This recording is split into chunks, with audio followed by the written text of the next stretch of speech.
Winasak nila ang buhay ko sa mismong araw ng aking kasal. Habang patuloy na dumudugo ang aking mga paa sa nagkalat na basag na salamin, masayang nagpapakasawa ang asawa ko sa yakap ng babaeng itinuring kong kapatid. Baliw ka, Teresa. Walang maniniwala sa'yo. Pandidiri niyang sumbat. Ngunit hindi niya alam, ang baliw na ito ang magpapabagsak sa kanyang imperyo. Tapos na ang pagiging martir. Handa na ba silang masunog sa sarili nilang apoy? Pinakasalan ko lang naman ang babaeng yan para mapaniwala ko si Papa na nagbago na ako. Isang probinsyanang walang kwenta, madaling paikutin, madaling itapon pagkatapos ng audit ng pamilya. Nagmula ang tinig na iyon mula sa siwang ng pinto ng kalapit na silid. Boses iyon ni Leandro, ang lalaking pinangakuan ni Teresa ng walang hanggang pag-ibig sa harap ng altar, ilang oras pa lamang ang nakalilipas. Sa loob ng tahimik na silid, nakaupo si Teresa. Hawak ng kanyang nanginginig na mga kamay ang itim na tuxedo jacket ng kanyang asawa. Maingat niyang tinatahi ang isang natanggal na butones dahil ayaw niyang mapahiya ito sa harap ng kanilang mga bisita sa grand reception. Isang gawaing puno ng pagmamahal at pag-aaruga, sinusuklian ng mga salitang kasing talim ng patalim. Bumaon ang karayom sa kanyang daliri. Hindi niya ininda ang pagtulo ng dugo na pumantsa sa malinis na tela. Parang may pumulupot na alambre sa kanyang lalamunan, sinasakal ang bawat paghinga na nais ko mawala sa kanyang nag-aapoy na dibdib. Namatay ang pakiramdam ng kanyang mga binti, ang mga kamay niya ay tila naging yelo sa lamig, at ang mga pamilyar na palamuti sa silid ay biglang naging mga aninong nakakakilabot sa kanyang paningin. Paano ko nagawang ipagkatiwala ang buong buhay ko sa isang halimaw? Bago pa man niya matunaw ang lason ng katotohanang iyon, isang makapal at maitim na usok ang mabilis na gumapang mula sa ilalim ng pinto. Sumunod ang mga nag-uunahang yabag ng paa at ang mga sigaw ng takot mula sa daan-daang bisita sa labas. Nasusunog ang hotel. Nakalimutan ni Teresa ang kirot sa kanyang puso. Tumakbo siya palabas, patungo sa imbakan kung saan nagmumula ang naglalagablab na apoy. Doon, sa gitna ng makapal na usok at nakakapasong init, nakita niya si Don Severino, ang kinatatakutan niyang biyenan na nakahandusay at halos hindi na makahinga. Walang pag-aalinlangan, sumuong si Teresa sa gitna ng kapahamakan. Binaliwala niya ang init na sumusunog sa kanyang balat at ang abong nagpaparumi sa kanyang purong puting damit pangkasal. Buong lakas niyang hinila ang matanda palabas ng nagliliyab na pasilyo kasabay ng pagdampot niya sa isang maliit na silver na USB na nalaglag mula sa bulsa ng matanda. Nang makarating sila sa ligtas na bahagi ng Grand Hall kung saan nagkukumpulan ang mga panauhin, sumalubong sa kanila si Leandro. Ngunit sa halip na yakapin ang asawang halos magbuwis ng buhay para sa kanyang ama, walang awang hinablot ng lalaki ang USB mula sa kamay ni Teresa. Umalingaw-ngaw ang isang napakalakas na sampal na yumanig sa buong pagkatao ni Teresa.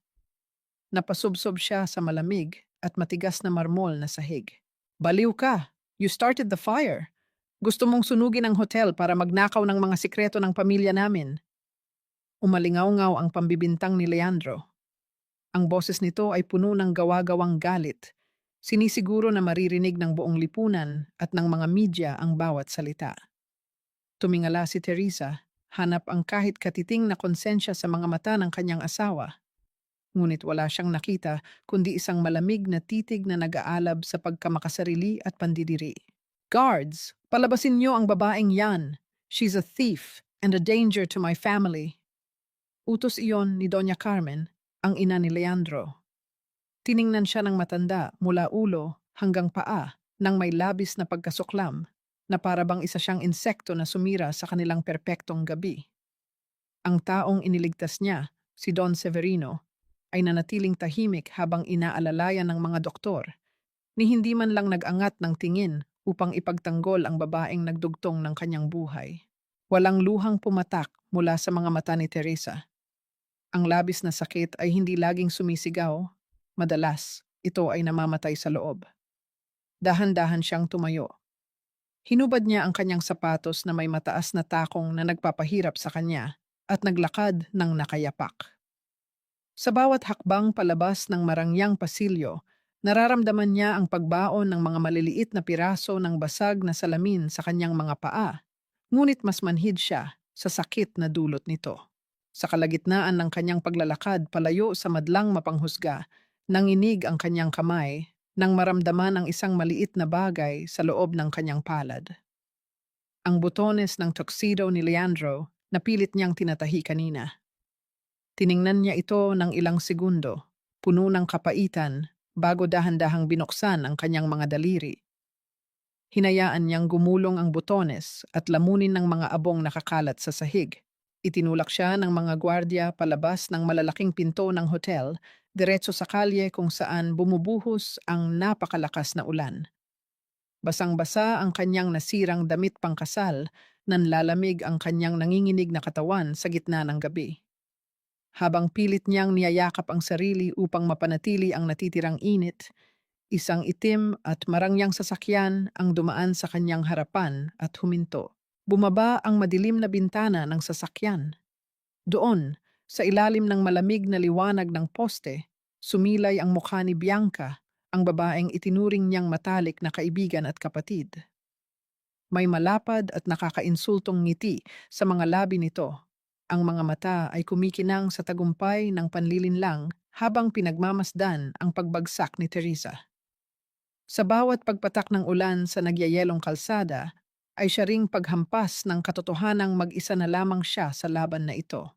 Mabigat ang bawat hakbang ni Teresa habang nilalakad ang kahabaan ng kalsada pauwi sa maliit na inuupahang bahay ng kanyang ina sa Laguna. Ang kanyang basang-basang damit pangkasal ay tila naging mga kadenang humihilas sa kanya pababa, nababalot ng putik at dumi mula sa kalsada. Sa pagtapak niya sa makipot na eskinita, hindi nakaligtas sa kanyang pandinig ang mga bulong-bulungan ng mga kapitbahay na nakadungaw sa kani-kanilang mga bintana. Ang mga matang dati ay puno ng paghanga at inggit ay napalitan ng pandidiri at pangungutya. Nang mabuksan niya ang pinto ng kanilang bahay, sumalubong sa kanya ang nanginginig na figura ng kanyang inang si Doña Consuelo. Ngunit bago pa man makapagsalita ang matanda, umagaw ng pansin ang malakas na boses na nagmumula sa maliit na telebisyon sa sala. Si Lulu Montemayor, ang kilalang komentarista at malayong kamag-anak ng mga De Vera, ay walang pangingiming dinudurog ang pagkatao ni Teresa sa harap ng buong bansa. Tingnan ninyo ang babaeng ito, isang tipikal na babaeng linta mula sa probinsya na ginamit ang kasal para makaahon sa kahirapan. Ginamit niya ang awa ni Leandro para makapasok sa pamilya De Vera at nang hindi nakuha ang gusto, sinunog ang mismong hotel kung saan siya pinakain. Bumigat ang paghinga ni Teresa. Ngunit mas umapaw ang pagduwal sa kanyang sikmura nang magbago ang anggulo ng camera sa telebisyon at lumitaw ang mukha ni Bianca. Lumuluha ito, nakayuko, nagkukunwarang isang mabuting kaibigan na labis na nasasaktan. I am begging the public, please do not judge Teresa too harshly. May matindi siyang mental health issues na matagal na naming inililihim. She needs help, not hate. Mahal na mahal ko siya bilang kapatid, kaya sana patawarin niyo na lang ang nagawa niya ngayong gabi. Kasinungalingan. Isang napakalaking kasinungalingan na mahusay na binalot sa awa. Ang buong katawan ni Teresa ay nanginig sa sukdulang kahihiyan at pagkalito. Gumuho ang kanyang mundo habang pinapanood kung paano siya ginawang baliw at kriminal ng mga taong minsang pinagkatiwalaan niya. Niyakap siya ni Doña Consuelo mula sa likuran. Mahigpit ang yakap ng kanyang ina, ngunit naramdaman ni Teresa na walang init ng pagtatanggol dito. Nanginginig ang matanda sa matinding takot, hindi sa galit ng isang inang ipinaglalaban ng anak. Hindi siya nagtatanong kung sino ang nanakit kay Teresa. Ang nangingibabaw sa mga mata nito ay ang matinding kaba. Naglakad si Teresa palayo sa telebisyon at lumapit sa maliit na altar kung saan nakapatong ang larawan ng kanyang yumaong ama. May tumalsik na putik sa salamin ng kuwadro nito. Dahan-dahan, pinunasan niya ang dumi gamit ang kanyang hinlalaki. Hindi niya namalayan na ang isang maliit na hiwa sa kanyang daliri ay nagsimulang magdugo Nag-iwan ng pulang mantsa sa mismong salamin, tila luha ng dugo sa mukha ng kanyang ama. Nilingon niya ang kanyang ina upang humingi sana ng malinis na tela, ngunit natigilan siya. Nakita niya itong nagmamadaling nagtago ng isang nakatuping asul na papel, isang tseke na may malaking halaga, sa loob ng bulsa ng lumang duster nito. Umiwas ng tingin si Consuelo, pilit itinatago ang nanginginig na mga kamay sa likuran. Bakit may ganoong klasing papel ang kanyang ina mula sa mga taong sumira sa kanya? Bago pa man niya maitanong ang nakikitang kabado ng ina, yumanig ang buong kabahayan mula sa sunod-sunod at marahas na paghampas sa kanilang pintuan. Bumukas ang pinto at walang pasabing pumasok ang dalawang lalaking nakasuot ng mamahaling itim na suit. Mga kilalang abogado ng pamilya de Vera. Walang anumang paggalang na itinapon ng isa sa kanila ang isang makapal na folder sa ibabaw ng maliit na lamesa sa sala. Supena, kinasuhan ng pamilya de Vera ang anak mo ng extortion at arson, malamig na pahayag ng abogado. Binaling nito ang tingin sa nanginginig na si Consuelo. At ikaw, ginang, ay ipinapatawag upang tumestigo pabor sa pamilya de Vera bukas sa korte. Alam mo ang mangyayari kapag hindi ka sumunod sa usapan ninyo ni Don Severino. Nanlamig ang buong pagkatao ni Teresa. Bumagsak ang kanyang paningin sa ibabaw ng folder na nasa lamesa. Nakatatak doon ng malinaw, tila nanlilisik na mga mata sa dilim, ang gintong logo ng korporasyon ng mga De Vera. Nanatiling nakatayo ang dalawang abogado sa gitna ng masikip nilang sala, tila mga buwitreng nag-aabang ng bangkay. Tinitigan ng pangunahing abogado ang nanginginig na si Consuelo mula ulo hanggang paa. Huwag mong kalimutan kung paano nadugtungan ang buhay ng asawa mo noon, Doña Consuelo. Isang salita lang ni Don Severino, hindi lang ang utang sa ospital ang sisingilin namin sa inyo, kundi pati na rin ang huling natitirang dangal ng pamilya ninyo. Walang nagawa ang matanda, kundi ibaba ang tingin, pigil ang paghikbi, habang tuluyang umalis ang mga sugo ng impyerno mula sa kanilang tahanan. Ilang saglit matapos maglaho ang mga abogado, umilaw ang screen ng cellphone ni Teresa na nakapatong sa mesa. Pangalan ni Leandro ang nakarehistro. Nanginginig ang kanyang kamay na sinagot ang tawag, nagbabakasakali sa isang himala. Ngunit mula sa kabilang linya, umalingaw-ngaw ang boses nitong puno ng panlilinlang at manipulasyon. Umuwi ka na, Teresa. Ipapagamot kita sa mental hospital. Mahal pa rin kita. Kaya kong kalimutan ang panununog mo kung susuko ka na at magpapasailalim sa tamang gamutan. Bumaliktad ang sikmura ni Teresa sa sobrang pandidiri. Ang lalaking pumunit sa kanyang pagkatao ay nagpapanggap ngayong tagapagligtas.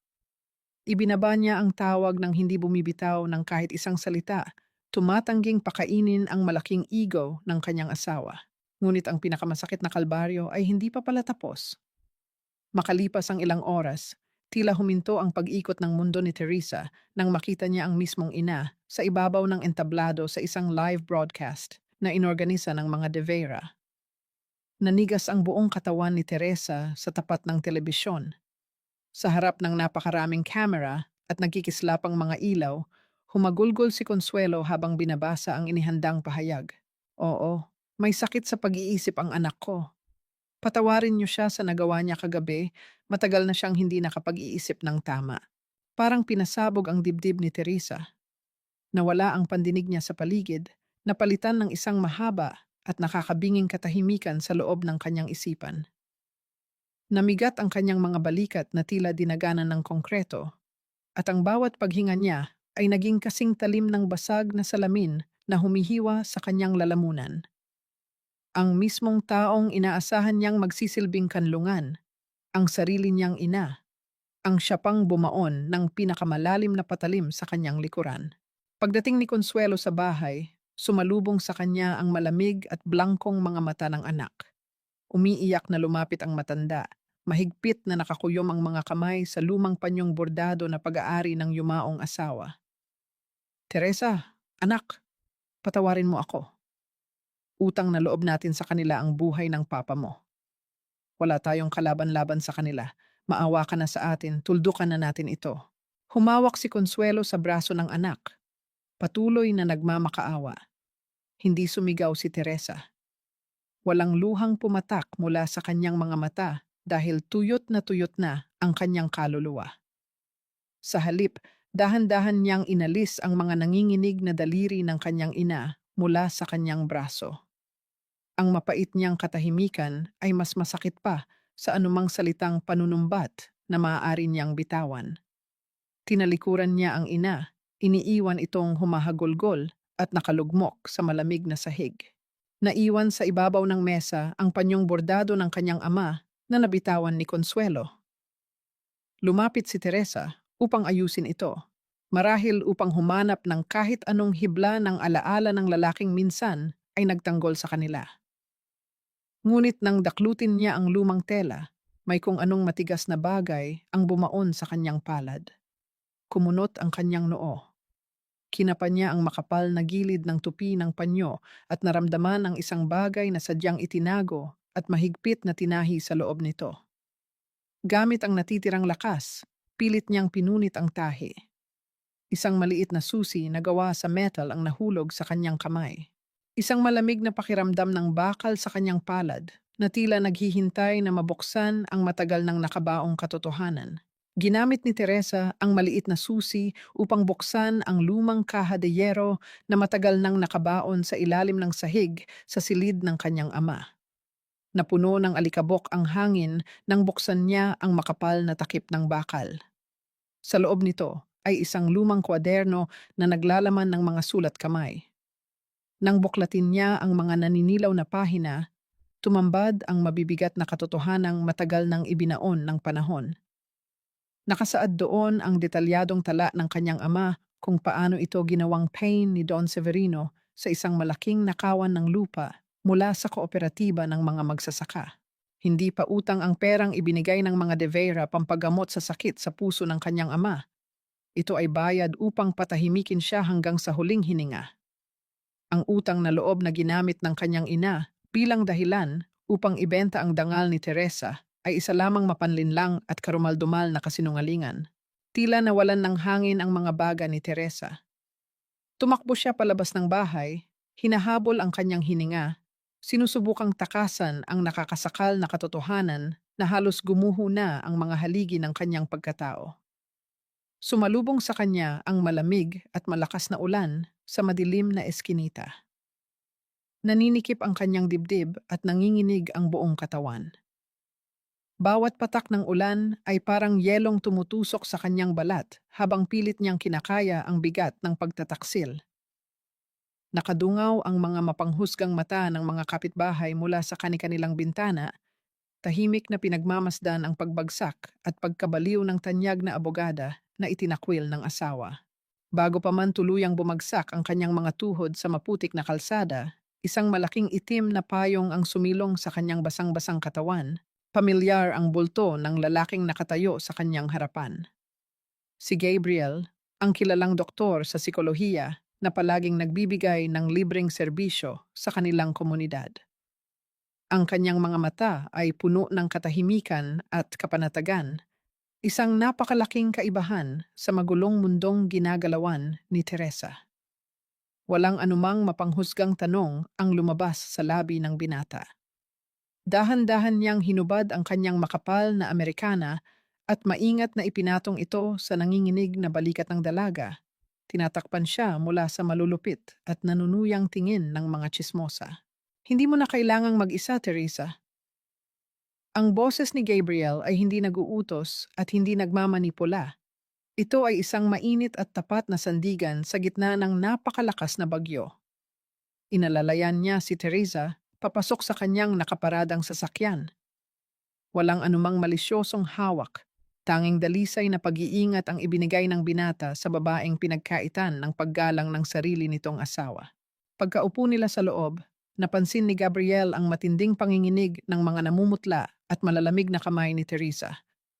Tahimik siyang inabot ang kontrol ng sasakyan at itinaas ang temperatura ng heater. Sa halip na hawakan ang kamay ng dalaga nang walang paalam, maingat niyang itinutok ang daloy ng mainit na hangin ng direkta sa mga palad ni Teresa upang ibalik ang init sa katawan nito. Sa unang pagkakataon matapos ang mahabang gabi ng trahedya, nakaramdam si Teresa ng isang kakaibang kaligtasan at kapayapaan na matagal na niyang hinahanap. Ngunit nang ibaling niya ang kanyang paningin upang sumandal sa likurang upuan, natigilan siya. Nakita niya ang isang makapal na folder na nakapatong sa upuan at nakatatak doon ang kaparehong gintong logo ng korporasyon ng mga De Vera. Bakit may ganoong dokumento ang isang simpleng doktor na tulad ni Gabriel? Bago pa man siya makapagtanong, mabilis na pinaandar ni Gabriel ang sasakyan papalayo sa nayon. Pilit tinatakasan ang mga mapanuring mata ng lipunan. Subalit ilang kanto pa lamang ang kanilang nilalakbay patungo sa mas madilim na bahagi ng kalsada. Isang nakakapasong liwanag mula sa likuran ang biglaang bumalot sa loob ng kanilang sasakyan. Pagtingin ni Teresa sa salamin sa harap, isang malaking itim na truck ang walang awang nakabuntot sa kanila. Pabilis ng pabilis, tila handang durugin ang kanilang sinasakyan anumang oras. Ang nakakabulag na liwanag mula sa mga ilaw nito ay mabilis na lumalamon sa kanilang anino. Mabilis na kinabig ni Gabriel ang manibela at pinasok ang isang madilim at makipot na eskinita.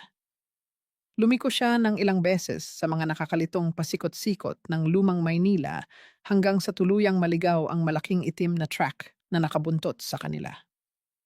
Nabalot ng mabigat na paghinga ang loob ng sasakyan, ngunit walang anumang bakas ng takot sa mga mata ng binata.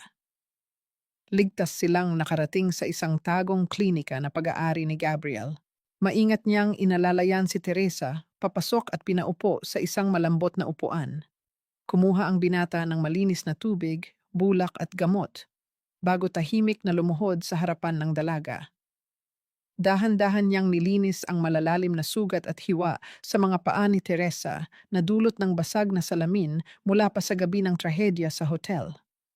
Walang inilalabas na salita si Gabriel, tanging ang matiyaga at maingat na pag-aalaga na matagal nang ipinagkait kay Teresa ng sarili nitong asawa. Nang matapos gamutin ang kanyang mga paa, binaling ni Teresa ang kanyang paningin sa makapal na folder ng mga De Vera na dinala ni Gabriel mula sa sasakyan. Hindi na niya pinaligoy-ligoy pa ang tanong, nais niyang malaman kung sino talaga ang lalaking nagligtas sa kanya. Sinalubong ni Gabriel ang kanyang tingin ng may malalim na kalungkutan. Pinaliwanag niyang kapatid niya ang isa sa mga manggagawang namatay sa sunog sa pabrika ng Santa Aurelia Agrochemical. Matagal na niyang iniimbestigahan ang korporasyon at alam niyang sinadya ang sunog upang pagtakpan ang mga palpak na kagamitan ng pamilya De Vera. Pareho tayo ng kalaban, Teresa. Seryosong pahayag ni Gabriel, ang boses ay puno ng paninindigan. Ginamit nila ang pamilya mo at pinatay nila ang pamilya ko. Ngunit sa pagkakataong ito, hindi ka na mag-iisang lalaban. Sa kabilang dako ng lungsod, walang kamalay-malay ang mga halimaw na nagsisimula ng gumalaw ang kanilang karma. Sa loob ng marangyang mansyon ng mga De Vera, magkaharap na umiinom ng mamahaling alak sina Doña Carmen at Bianca, nagdiriwang sa tagumpay ng kanilang kasamaan. Mabuti naman at natapon na ang basurang iyon. Isang hamak na probinsyana, akala mo kung sinong reyna. Hindi siya kailanman nababagay sa pamilyang ito, mayabang at mapanglait na pahayag ng matanda habang nakangisi. Tumugon si Bianca ng isang matamis ngunit lason ng ngiti. Ang mga mata ay puno ng pagkagahaman. Wala na po kayong dapat ipag-alala, tita. Ako na po ang bahala kay Leandro. Sigurado akong babalik na sa ayos ang negosyo natin. Ngunit habang nagsasalita, lihim na sinulyapan ni Bianca ang screen ng kanyang cellphone sa ilalim ng lamesa. Tinitiyak niya na matagumpay na nailipat ang isang napakalaking halaga ng pera mula sa pondo ng kumpanya patungo sa kanyang tagong bank account sa labas ng bansa nang hindi nalalaman ni Leandro. Isang lihim na pagtataksil na pilit niyang ibinabaon. Habang nagpapakasaya ang mga trador, nasa loob naman ng banyo ng klinika si Teresa. Tinitigan niya ang sarili sa salamin. Nakita niya ang isang babaeng naging biktima ng awa, panlilinlang at bulag na pag-ibig. Kinuha niya ang isang matalim na gunting mula sa cabinet at walang pag-aalinlangang ginupit ang kanyang mahabang buhok na nagsisilbing alaala ng kanyang pagiging martir.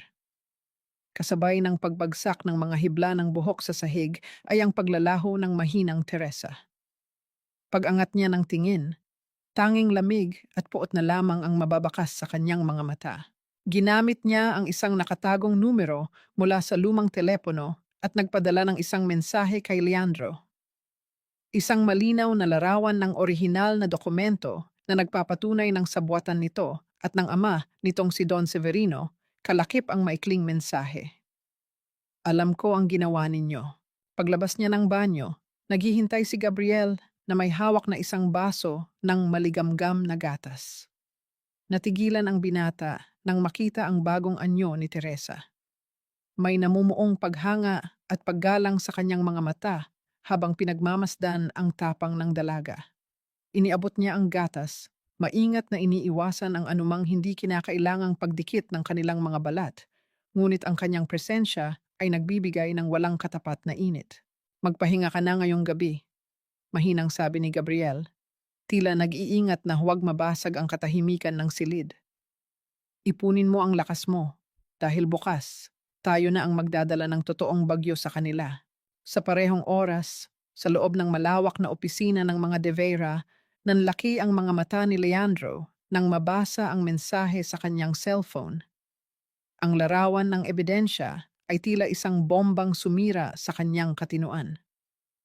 Nanlamig ang kanyang buong katawan bago ito napalitan ng matinding galit at kaba. Hinampas niya ang lahat ng nakapatong na papeles sa kanyang lamesa at buong lakas na itinulak ang isang mamahaling florera pabagsak sa sahig.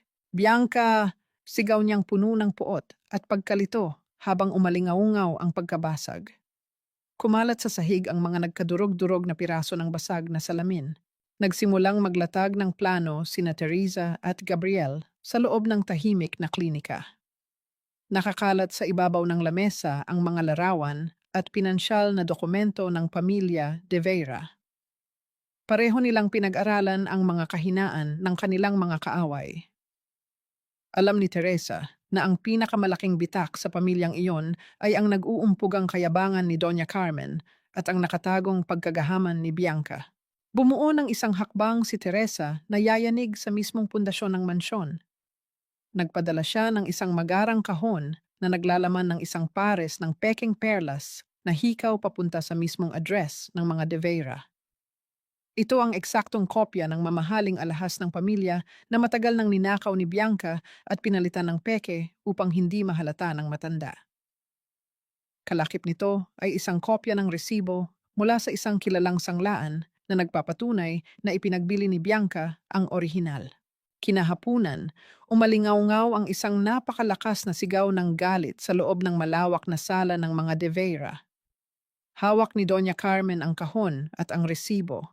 Nanginginig ang buong katawan ng matanda sa matinding puot. Kabit na nga, hampas lupa pa. Isa kang patay gutom na linta sa loob ng pamamahay ko. Magnanakaw.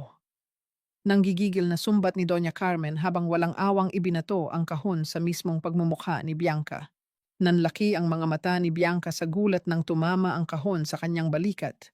Ngunit mabilis niyang pinalitan ang kanyang reaksyon ng paghagulgol at pagmamakaawa. Lumuhod siya sa harapan ng matanda. Pilit na ginagamit ang kanyang peking luha at pagiging inosente. Tita, hindi po totoo yan. Paninira lang po yan ni Teresa. Siya ang nagnakaw niyan bago siya umalis upang sirain tayo. Ngunit hindi nadala ang matanda sa pag-iyak ng babae. Dumapo ang isang napakalutong na palad sa pisngi ni Bianca, nag-iwan ng mapulang marka sa makinis nitong mukha. Napasubsob ang dalaga sa sahig dahil sa lakas ng pagkakasampal. Dumating si Leandro mula sa itaas ng hagdan, halatang gulong-gulo sa kaguluhang nagaganap. Sinubukan niyang awatin ang kanyang ina, ngunit sa halip na magpakita ng paninindigan bilang isang lalaki, bumakas ang matinding kaba at pagiging duwag sa kanyang mukha. Mom, stop it! Baka nagkakamali lang kayo! Mahinang pagtatanggol ni Leandro. Hindi makatingin ng diretso sa mata ng kanyang ina habang pilit na itinatayo ang umiiyak na si Bianca. Nakita sa kanyang mga nanginginig na kamay ang kawalan ng lakas ng loob upang harapin ang mismong gulo na kanyang sinimulan. Mula sa isang maliit na monitor sa klinika ni Gabriel, Tahimik na pinagmamasdan ni na Teresa ang buong kaganapan. Nakangisi si Teresa, ramdam ang malamig na kasiyahan habang pinapanood na magkagatan ang mga mismong taong sumira sa kanya. Ginamit niya ang isang nakatagong camera na matagal na niyang inilagay sa loob ng mansyon bago pa man mangyari ang kasal, isang patunay ng kanyang matalas na paghahanda. Napansin ni Gabriel ang labis na pagtutok ni Teresa sa screen na animoy nakakalimutan na nitong huminga. Dahan-dahan siyang lumapit. Ang kanyang balikat ay bahagyang dumampi sa balikat ng dalaga, nagbibigay ng isang tahimik ngunit matatag na suporta. Gamit ang kanyang mga daliri, maingat niyang hinawi ang isang takas na hibla ng buhok na tumatabing sa mga mata ni Teresa at inilagay ito sa likod ng kanyang tainga. Appetizer pa lang yan. Mas marami pa silang lalasong susubuan mula sa atin. Malambing ngunit may diin na bulong ni Gabriel. Ang kanyang mainit na hininga malapit sa tainga ni Teresa ay nagdulot ng isang mabilis na pagtibok sa puso ng dalaga. Hindi man lang gumalaw palayo si Teresa. Sa halip, hinayaan niya ang sariling maramdaman ang isang ligtas na pag-aalaga na kailanman ay hindi niya nakuha kay Leandro. Sa kabilang dako ng monitor, isang babaeng nakasuot ng itim na damit at nakatakip ang mukha ang nakitang nagmamasid sa labas ng malaking gate ng mansyon ng mga De Vera. Tila may hinahanap ito. Ngunit bago pa man nila matukoy kung sino ang kahina-hinalang bulto, biglang namatay ang imahe sa screen. Tila sinundan sila ng anino ng babaeng iyon dahil makalipas lamang ang ilang sandali, isang sunod-sunod at nagmamadaling katok ang pumunit sa katahimikan ng klinika. Nagkatinginan sina Teresa at Gabriel, parehong nakaramdam ng pag-aalerto. Binuksan ni Gabriel ang pinto at bumungad sa kanila ang babaeng nakaitim na nakita nila sa kamera kanina. Inalis nito ang takip sa kanyang ulo, inilalantad ang isang mukhang matagal ng alam ni Teresa, si Catalina.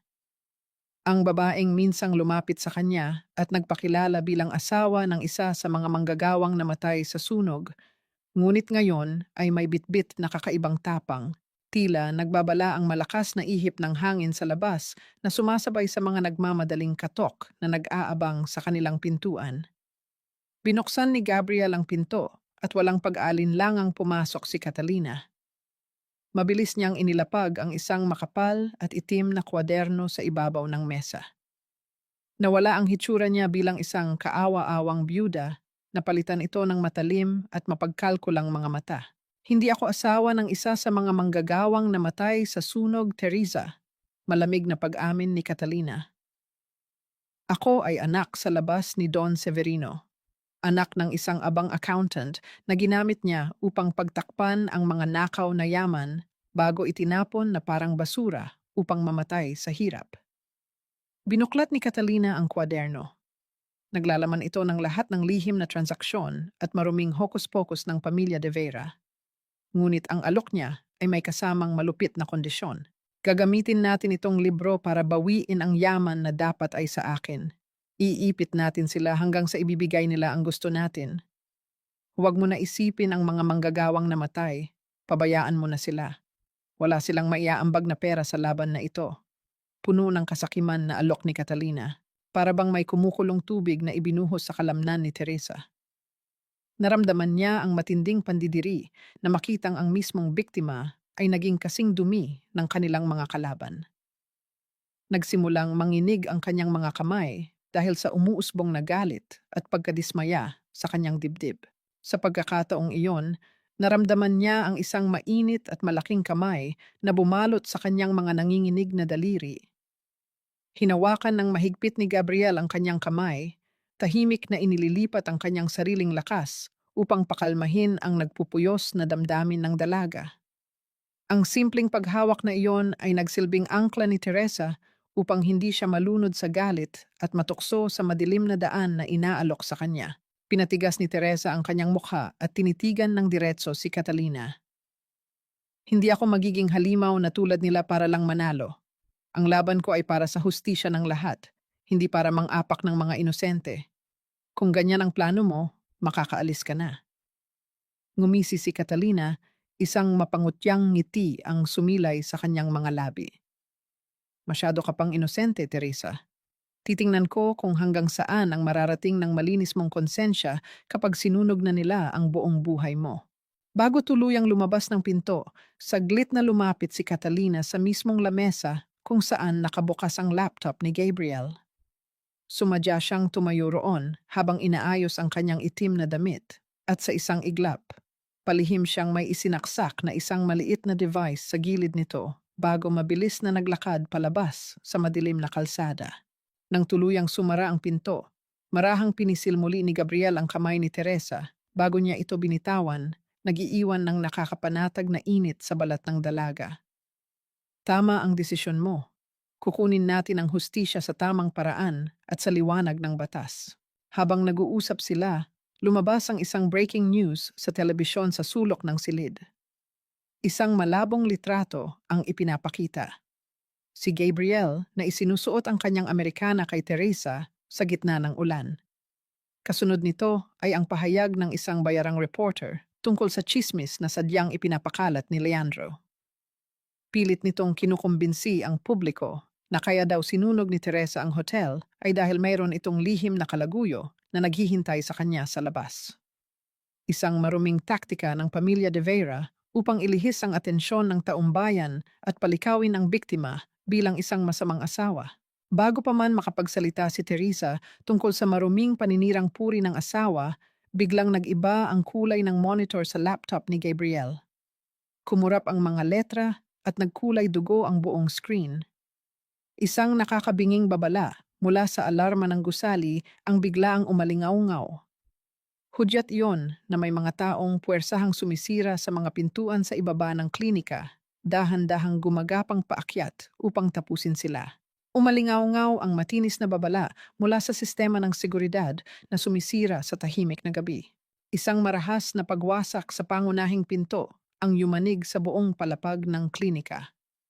Mga yabag ng mabibigat na sapatos ang mabilis na gumapang paakyat sa hagdanan, nagbabadya ng tiyak na panganib. Walang pag-aalinlangan, mahigpit na hinawakan ni Gabriel ang kamay ni Teresa at mabilis siyang hinila patungo sa lihim na pinto sa likuran ng gusali. Tumakbo sila pababa sa madilim at makipot na hagdanang bakal habang ang hangin ay unti-unting napupuno ng nakakasulasok na amoy ng gasolina, hudyat na sinimulan ng buhusan ng mga armadong tauhan ni Leandro ang buong kwarto upang tupukin ang katotohanan.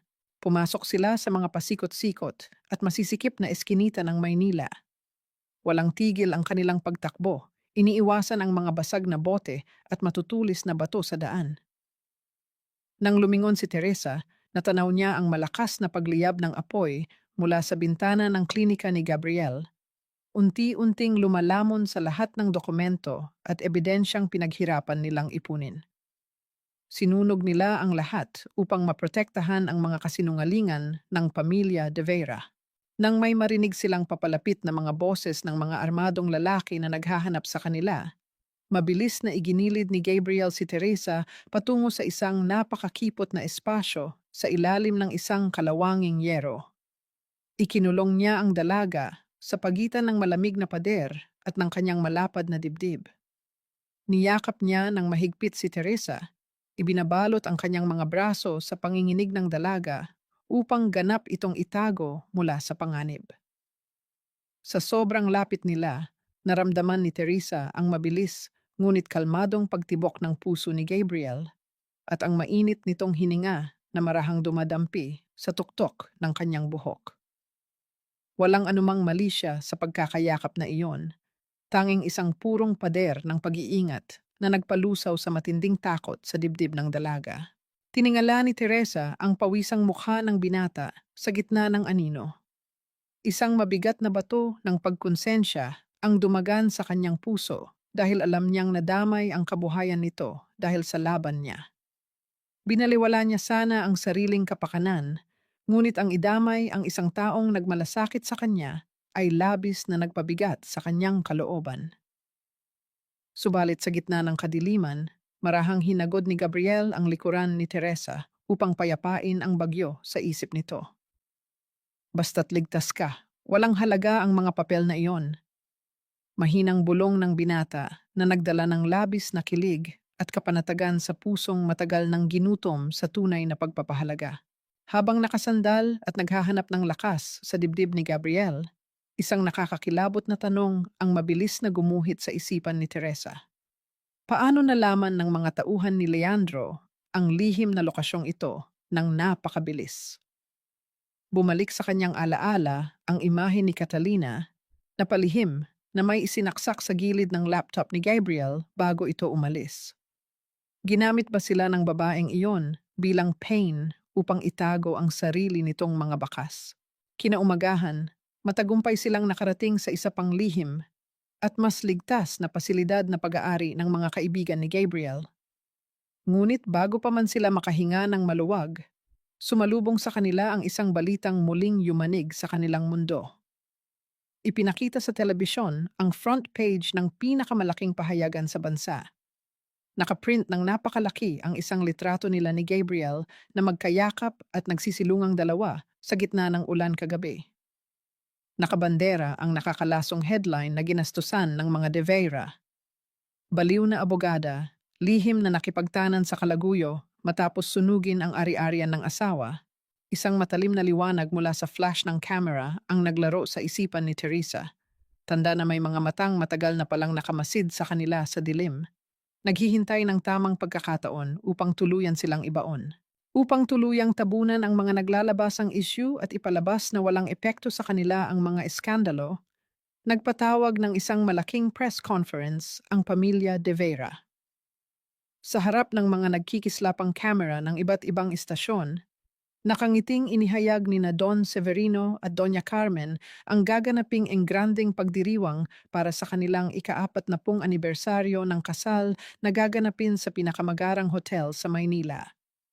Nakatayo sa kanilang likuran sina Leandro at Bianca, mahigpit na magkahawak ang mga kamay, nagpapanggap bilang perpektong magkatuwang na handang saluhin ang pamumuno sa negosyo. Ginamit nila ang kanilang pera at karangyaan upang patunayan sa lipunan na hindi sila kayang buwagin ng kahit anong paratang mula sa isang pinalayas at baliw na abogada. Kinaumagahan sa loob ng ligtas na pasilidad, isang magarang itim na kahon na may tatak ng pamilya De Vera ang natanggap ni Teresa mula sa isang mensahero. Nang buksan niya ito, bumungad ang isang gintong imbitasyon para sa anibersaryo at isang maliit na card na may pamilyar na sulat kamay ni Bianca. May nakasulat doong isang mapang-insultong mensahe. Para makita mo ang lugar mo, basurahan. Sa halip na magalit, sumigaw o umiyak, isang malamig at mapanganib ng ngiti ang sumilay sa mga labi ni Teresa. Hindi na siya ang mahinang babaeng madaling masaktan ng mga mapanghamak na salita. Siya na ngayon ang bagyong handang manalasa. Lumapit si Gabriel, dala ang kanyang bagong laptop at ibinaba ito sa harapan ng dalaga. Habang nasunog man ang mga pisikal na ebidensya sa klinika kagabi, hindi alam ng mga halimaw na matagumpay na nai-back up ni na Gabriel at Teresa ang lahat ng digital na kopya sa isang secure cloud server. Malinaw na nakadokumento sa screen ang mga pekeng pirma ni Leandro sa mga palpak na safety reports ng pabrika at ang mga lihim na paglilipat ng pondo ni Bianca sa kanyang personal na offshore account na tiyak na ikakagalit ng mga matatandang De Vera. Ginamit ni Teresa ang mga sumunod na oras upang tahimik na tawagan ang mga pamilya ng mga manggagawang nasawi sa sunog sa pabrika ng Santa Aurelia. Ipinaliwanag niya ng maayos ang lahat. Isang hukbo ng mga inaping biktima ang lihim na nagkaisa, naghihintay na lamang ng senyales upang bawiin ang hustisyang matagal nang ipinagkait sa kanila ng mga makapangyarihan. Sa kalagitnaan ng kanyang paghahanda, pumasok si Gabriel sa silid bitbit ang isang malaking kahon na nababalot ng itim na sutla. Ipinatong niya ito sa kama at nang buksan ni Teresa, tumambad ang isang napakagandang damit panggabi na kasing pula ng nag-aalab na apoy. Nang isukat ito ni Teresa at humarap sa malaking salamin, natigilan si Gabriel. Nasanay siyang nakikita ang dalaga na laging umiiyak, balot ng takot at sugatan. Ngunit ngayon, nakatayo sa kanyang harapan ang isang matapang at palaban na reyna. Bahagyang namula ang pisngi ng binata, tila hindi malaman kung saan itutuon ang paningin dahil sa labis na paghanga. bago nahihiyang bumulong ng isang tapat at walang kupas na papuri. Hindi na nila kakailanganing gumamit ng ilaw bukas dahil ikaw pa lang sapat na para bulagin silang lahat. Isang matamis at maikling ngiti ang isinukli ni Teresa. Nagpapasalamat sa lalaking nagturo sa kanya kung paano muling magtiwala sa sarili. Matapos ang tagpong iyon, pasikretong binasa ni Gabriel ang isang bagong mensahe mula sa kanyang telepono na nag-uulat na matagumpay na nilang napasok ang kumpaniyang mag-ooperate ng sound and light system sa Grand Hall ng hotel para sa pagdiriwang bukas. Sino kaya ang matapang na taong nasa likod ng operasyong ito na handang magbuwis ng buhay para ipasok sila sa teritoryo ng kalaban bago pa man makapagpahinga si Teresa upang ipunin ang huling lakas para sa malaking digmaan sa susunod na gabi? Biglang umilaw ang kanyang telepono sa ibabaw ng lamesa. Pangalan ng kanyang inang si Doña Consuelo ang nakarehistro sa screen. Nang sagutin niya ito, hindi ang nakasanayang malamig na tinig o pagsusumbat tungkol sa utang na loob ang kanyang narinig. Isang panginginig at matinding paghagulgol ng isang takot na ina ang bumalot sa kabilang linya. "Teresa, anak ko, huwag kang pupunta bukas. Nagmamakaawa ako, papatayin nila tayo." Ang nanginginig at umiiyak na boses ng isang matandang ina ay nagpatuloy na umaalingaw-ngaw mula sa telepono, tila isang malamig na kamay na kumikirot sa puso ni Teresa. Sa loob ng napakaluwang na Grand Hall ng paboritong hotel ng mga De Vera, tila nag-aagawan sa kislap ang mga naglalakihang aranya mula sa kisame at ang mga mamahaling diamante na suot ng mga piling panauhin. Ang buong paligid ay nababalot ng ginto at puting bulaklak, isang pilit na pagpapakita ng kalinisan at kapangyarihan ng pamilya. Nakatayo sa gitna si Doña Carmen, taas noong ipinagmamalaki sa kanyang mga kaibigang matapobre kung paano nila nalampasan ang mga mapanirang issue. Sa hindi kalayuan, nakapulupot ang braso ni Bianca sa baywang ni Leandro. Suot ang isang puting bestida na tila nagnanasang angkinin ang posisyon ng isang tunay na asawa. Sa kabilang banda, sa labas ng malalaki at mabibigat na pintuan ng Grand Hall, nakatayo si Teresa. Malalim ang kanyang paghinga, pilit pinapakalma ang naglalaban ng kaba at tapang sa kanyang dibdib. Sa sandaling iyon, naramdaman niya ang marahan ngunit matatag na pagdampi ng mga daliri ni Gabriel sa kanyang palad. Inangat ng binata ang kamay ni Teresa at ibinigay ang isang magaan at punong-puno ng paggalang na halik sa likod ng kanyang palad. "Oras na para maninggil, reyna ko," pabulong na pahayag ni Gabriel. Ang kanyang mga mata ay nag-aalab sa paghanga at pag-iingat, nagbibigay ng isang nakakapasong kilig na nagpalakas sa buong pagkatao ng dalaga. Dahan-dahang bumukas ang mabibigat na pintuang kahoy. Tumigil ang musika ng orkestra nang mapansin ng konduktor ang komosyon sa may pasukan. Unti-unting nahati ang karagatan ng mga panauhin. Naglakad papasok si Teresa, suot ang kanyang nag-aalab na pulang damit na sumasalamin sa apoy na minsan nilang ginamit laban sa kanya. Ang kanyang maikling buhok at malamig na tingin ay nagpapahayag ng isang babaeng hindi na kailanman yuyuko. Nakasunod sa kanyang tabi si Gabriel, nakasuot ng malinis na itim na tuxedo, handang maging kalasag ng dalaga sa anumang atake. Bumagsak ang panga ng lahat ng nakakita sa kanya. Nabitawan ni Leandro ang hawak niyang kopita ng champagne, hinayaan itong mabasag sa sahig at magkalat ng alak sa mamahaling carpet. Hindi niya maalis ang kanyang paningin kay Teresa. Ang babaeng itinapon at kinutya niya noon ay nakatayo ngayon sa kanyang harapan na may hawak na kapangyarihang hindi niya matapatan. Namutla si Doña Carmen, halos hindi makahinga sa matinding inis at kaba. Hindi nakapagpigil si Bianca. Binitawan niya si Leandro at mayabang na humakbang palapit kay Teresa. Pilit itinatago ang kaba sa pamamagitan ng kanyang nakalalasong dila. Ang kapal din ng mukha mong pumunta rito matapos mong masira ang pangalan ng pamilyang ito. "You are not welcome here, Teresa. Umalis na kayo ng kalaguyo mo bago ko pa ipatawag ang mga guards." Hindi umatras si Teresa. Isang malamig at mapang-insultong ngiti ang sumilay sa kanyang mga labi habang pinapasadahan ng tingin ang kabuuan ng kanyang kaaway. Hindi ako pumunta rito para makipagplastikan, Bianca. Pumunta ako para maningil. At bago mo ako palayasin, siguraduhin mo munang hindi peke ang mga perlas na nakasabit sa leeg mo dahil baka mamaya, pati iyan ay kailangan kong bawiin para sa tunay na may-ari. Mahinahon ngunit mariing ganting salita ni Teresa.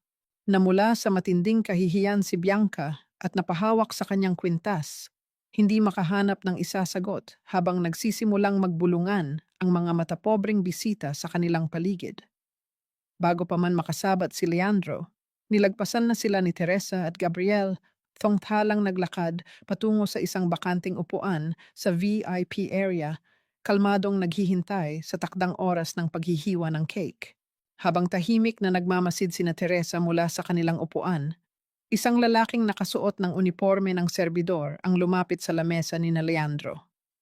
Nakababa ang sombrero nito, kaya hindi maaninag ang mukha. Naglapag ito ng mga sariwang inumin, ngunit sa halip na umalis kaagad, nag-iwan ito ng isang maliit at itim na sobre sa ilalim ng plato ni Leandro bago mabilis na naglaho sa dagat ng mga tao. Nagsimulang maglakad si Don Severino paakyat sa entablado upang magbigay ng kanyang mensahe ng pasasalamat. Inayos niya ang kanyang kurbata at humarap sa mikropono na may dalang kayabangan. Ngunit bago pa man niya mabigkas ang unang salita, biglang namatay ang lahat ng ilaw sa buong Grand Hall, nilamon ng kadiliman ang buong paligid. Namatay ang lahat ng musika.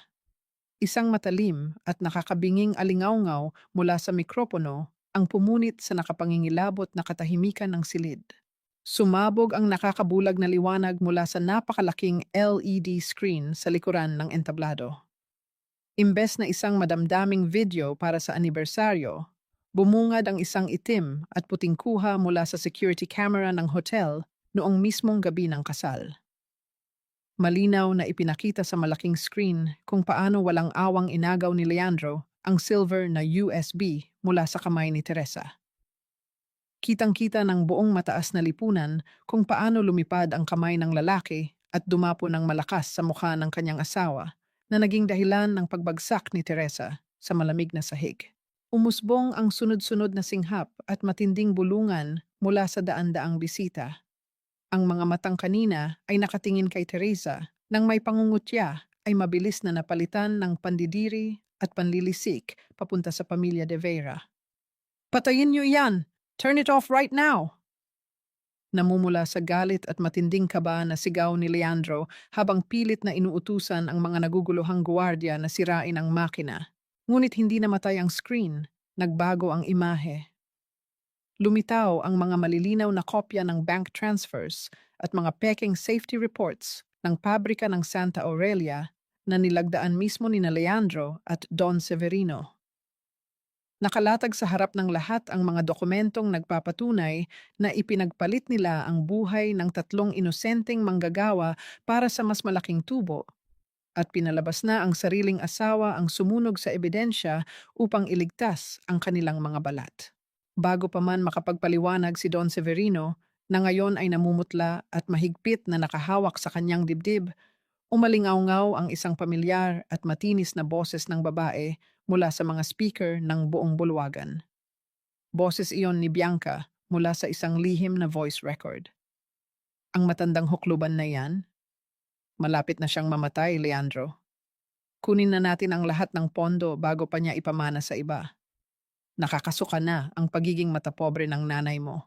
Sinundan ito ng isang malakas na halakhak mula kay Leandro sa kabilang linya, malinaw na sumasang-ayon sa panlalait sa sarili nitong ina. Tila tumigil ang pag-ikot ng mundo ni Doña Carmen. Ang kanyang pinakaiingatang kayabangan ay unti-unting nadurog at napalitan ng nag-aapoy na poot. Nilingon niya ang nanginginig na si Bianca sa kanyang tabi. Hindi na nakapagpigil ang matanda. Buong lakas niyang hinampas ang mukha ni Bianca, sabay sa bunot sa maayos na buhok ng dalaga. "Ahas! Walang utang na loob! Pinakain kita sa pamamahay ko, ito ang igaganti mo!" Nanggigigil na bulyaw ni Doña Carmen. Lumaban si Bianca. Pilit na kumakawala habang patuloy silang nagkakasakitan, nagsisigawan at nag-aagawan ng dangal sa harap ng mga kaibigan nilang ngayon ay nandidiring nakamasid sa kanila. Habang nagkakagulo at walang awang nagkakagatan ang mga halimaw, tahimik na inabot ni Gabriel ang isang wireless na mikropono kay Teresa. Umakyat si Teresa sa isang maliit na hakbang malapit sa kanilang upuan.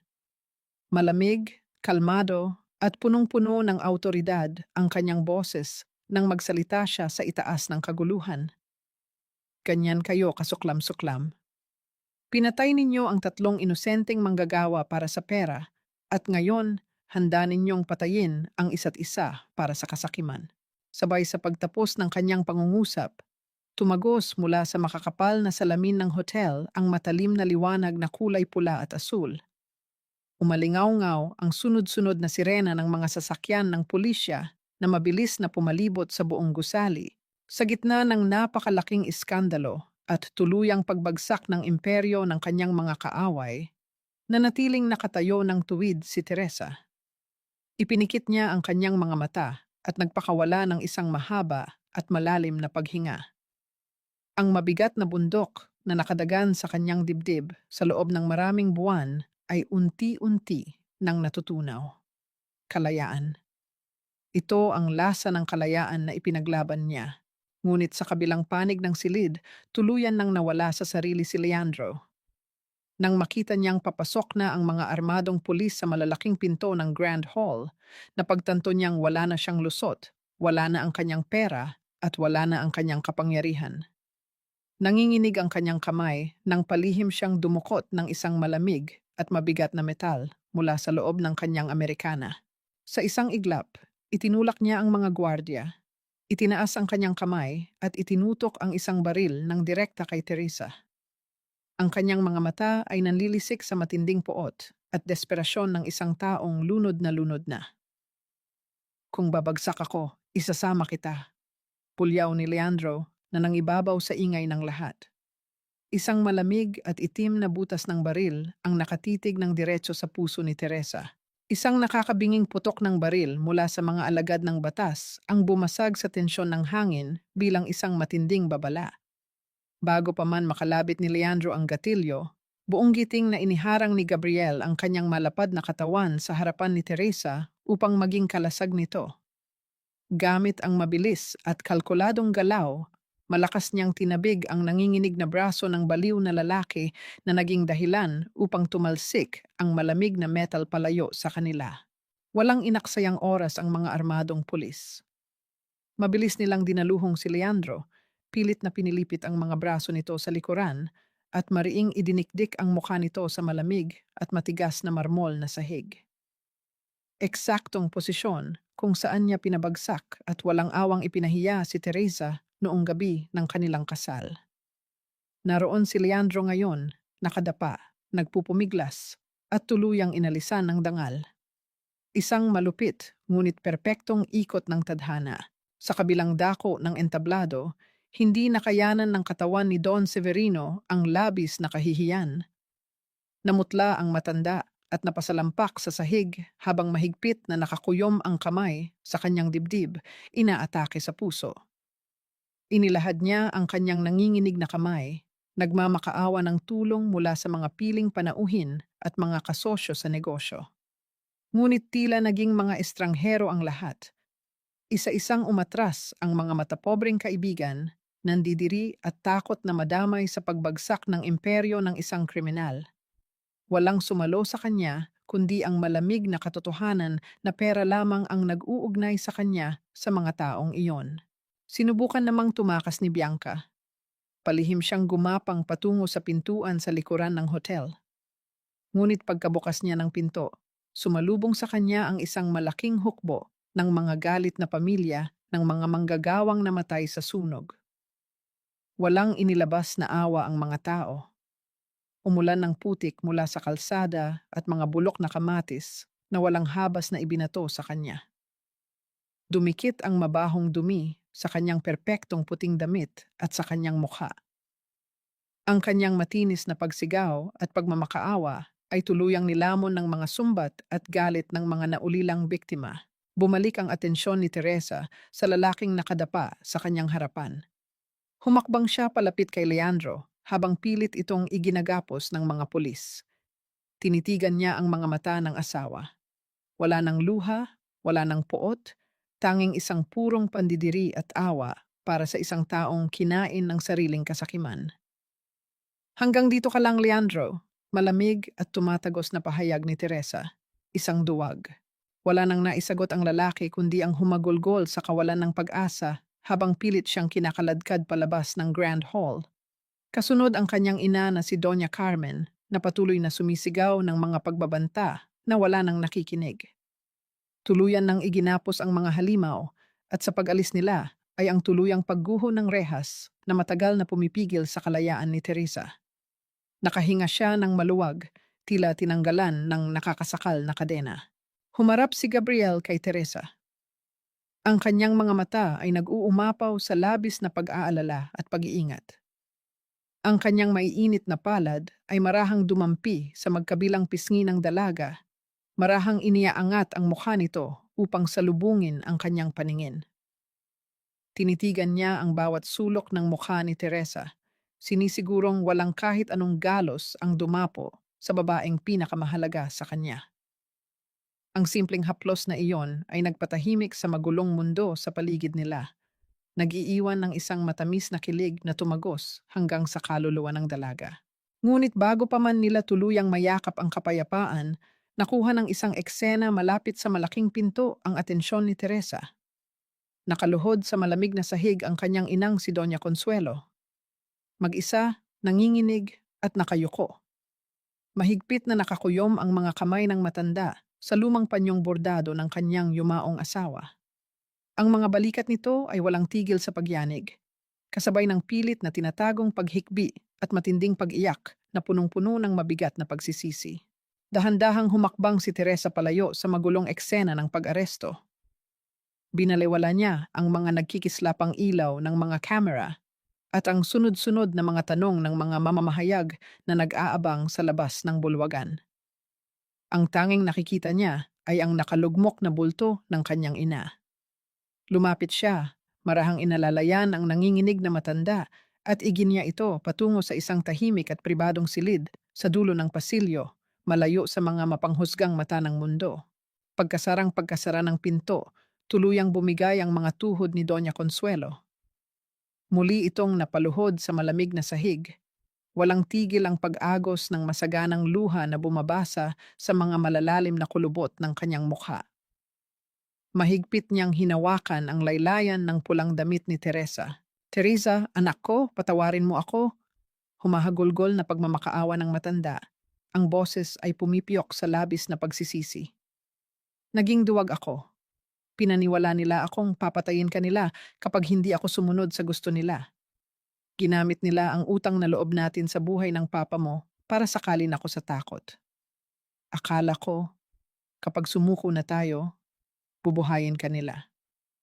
Hindi ko sinadyang itapon ka, anak. Patawarin mo ang isang inang walang kwenta." Tinitigan ni Teresa ang babaeng nagluwal sa kanya.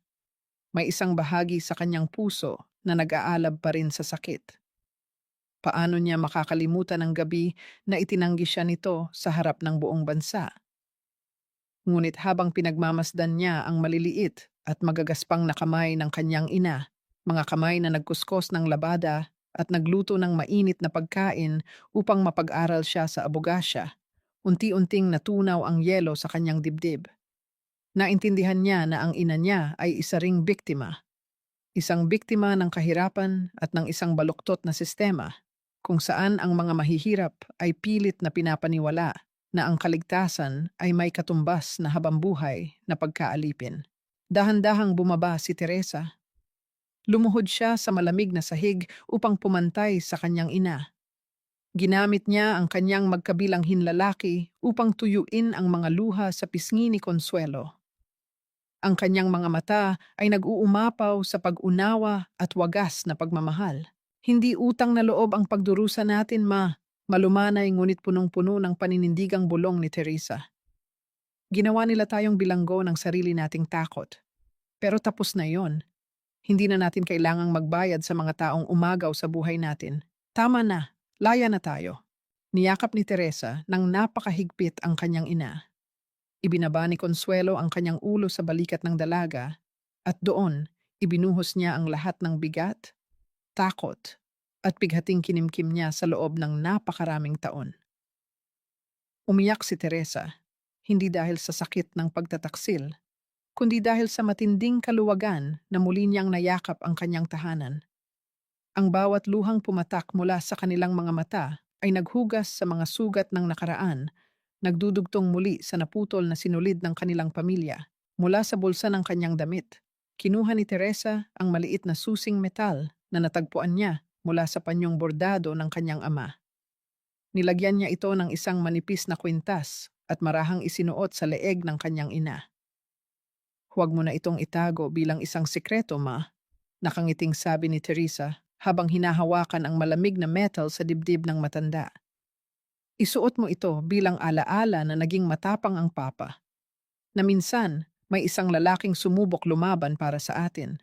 Isang ngiti ng tunay na kapayapaan ang gumuhit sa mga labi ng mag-ina.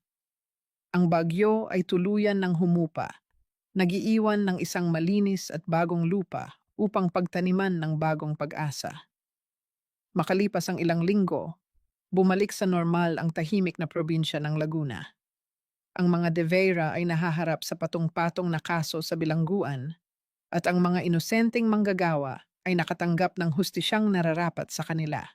Isang hapon, natagpuan ni Teresa ang kanyang sarili na nakatayo sa harap ng isang pamilyar na pintuang gawa sa kahoy. Ang bagong klinika ni Gabriel. Wala nang nakasunod na panganib, wala nang mga matang mapanghusga. Tanging ang mainit na sikat ng araw na tumatagos sa mga dahon ng puno ang yumayakap sa kanya. Huminga siya ng malalim, pinakikinggan ang mabilis ngunit masayang pagtibok ng kanyang puso. Handa na ba siyang buksan muli ang pinto para sa isang pag-ibig na walang hinihinging kapalit? Umihip ang isang banayad na hangin, nag-iwan ng isang malambing at nakakapanatag na kanta mula sa mga kampanilyang nakasabit sa itaas ng pintuan. Isang taon na ang lumipas. Umalingaw-ngaw ang boses ng tagapagbalita mula sa lumang radyo sa ibabaw ng lamesa, nag-uulat ng pinal na hatol para sa mga taong minsang nag-akalang sila ang batas. Tuluyan nang nabulok sa loob ng malamig na rehas si Leandro matapos patawan ng habambuhay na pagkakakulong na walang piyansa. Si Doña Carmen, na nawala sa sariling katinuan dahil sa labis na kahihiyan at pagkalugi, ay dinala sa isang ordinaryong pasilidad para sa mga may sakit sa pag-iisip. Mag-isang kinakausap ang hangin tungkol sa mga nawalang diamante. Samantala, si Bianca ay naiwang lubog sa patong-patong na utang, nagtatago at namumuhay sa matinding hirap matapos ipa-freeze ng korte ang lahat ng kanyang ninakaw na pera. Ang mga halimaw ay nilamon ng sarili nilang kasakiman. Sa isang tahimik na bayan sa Laguna, masayang sinalubong ni Teresa ang mainit na sikat ng araw na tumatama sa bagong karatula ng kanyang opisina, Alcaraz Center for Corporate and Family Justice. Isang maliit ngunit matatag na kanlungan para sa mga manggagawa at mga babaeng inabuso ng mga makapangyarihan. Pumasok mula sa pintuan si Doña Consuelo, may dalang isang paso ng mga naglalakihang sunflowers na kasing liwanag ng araw. Ipinatong ng matanda ang halaman sa ibabaw ng mesa ni Teresa, isang matamis at payapang ngiti ang nakaguhit sa kanyang mga labi. "Hindi na tayo gagamit ng mga puting bulaklak," malambing na sabi ni Consuelo. Ang mga mata ay nag-uumapaw sa tunay na kaligayahan. "Sapat na ang dami ng puting isinuot mo para sa isang pekeng pangako. Panahon na para mamulaklak tayo sa liwanag." Niyakap ni Teresa ang kanyang ina. Wala nang natitirang bigat o pait sa kanilang mga puso. Ang patawad na ibinigay nila sa isa't isa ay nagbunga ng isang kapayapaang hindi kailanman mabibili ng pera ng mga De Vera. Kalaunan, isang nanginginig na babaeng may hawak na mga papeles ang umupo sa harap ni Teresa. Basag ang labi nito at puno ng pasa ang mga braso, tumakas mula sa kalupitan ng sariling asawa. Hinawakan ni Teresa ang malamig na kamay ng babae, Ipinapasa ang tapang na minsan din niyang hinanap sa gitna ng kadiliman. Ipinaliwanag niya ang mga hakbang na legal na gagawin nila. Tinitiyak na hindi ito mag-iisa sa laban. Bago tuluyang umalis ang babae upang magsimula ng bagong buhay, nag-iwan si Teresa ng isang pangakong magsisilbing kalasag nito. Huwag mo kailanman liliitan ang sarili mo para lang maramdaman ng isang lalaki na malaki at makapangyarihan siya. Ang tunay na tahanan ay hindi humihingi ng pananahimik sa harap ng pang-aabuso. Karapatan mong mabuhay ng may dignidad na hindi humihingi ng permiso sa sinuman. Umalis ang babae ng may bagong pag-asa sa mga mata. Kasabay nito, ang papalubog na araw ay nagpinta ng kulay kahel at rosas sa kalangitan. Isang banayad na pagkatok sa pintuan ang umagaw sa pansin ni Teresa. Dahan-dahang bumukas ito at pumasok si Gabriel. Wala siyang dalang magagarang rosas o mamahaling regalo. Sa halip, bitbit ng binata ang dalawang umuusok na tasa ng kape, ang paborito ni Teresa tuwing hapon. Ang simpleng presensya ni Gabriel ay nagdudulot ng init na tila pumapawi sa lahat ng pagod ng buong maghapon. Inilapag ni Gabriel ang mga tasa sa ibabaw ng mesa. Dahan-dahan siyang naglakad papunta sa likuran ng inuupuan ni Teresa. Ipinatong niya ang kanyang baba sa balikat ng dalaga, inilalapit ang kanyang mukha sa leeg nito. Naramdaman ni Teresa ang kalmadong paghinga ni Gabriel na nagbigay ng isang matamis na panginginig sa kanyang kalamnan. Inabot ni Gabriel ang mga kamay ni Teresa, mahigpit na pinagsalikop ang kanilang 10 mga daliri, tila ipinapangako na hindi niya kailanman bibitawan ang babaeng nasa kanyang mga bisig. Tumingin sila pareho sa bintana, tahimik na pinagmamasdan ang paglubog ng araw. Tapos na ang trabaho, Reyna ko. Umuwi na tayo, malambing na bulong ni Gabriel. Iniharap ni Gabriel si Teresa sa kanya. Tinitigan niya ang mga mata ng dalaga ng may siksik at nag-uumapaw na pagmamahal bago niya dahan-dahang idinampi ang kanyang mga labi sa noo ni Teresa. Isang halik na hindi nag-aapura, hindi nagnanasa ng labis, kundi isang purong selyo ng paggalang at panghabambuhay na pag-iingat. Sumandal si Teresa sa dibdib ng binata, ipinipikit ang kanyang mga mata habang pinakikinggan ang payapang pintig ng puso nito. Sa kauna-unahang pagkakataon sa kanyang buhay, natagpuan na niya ang isang tunay na tahanan.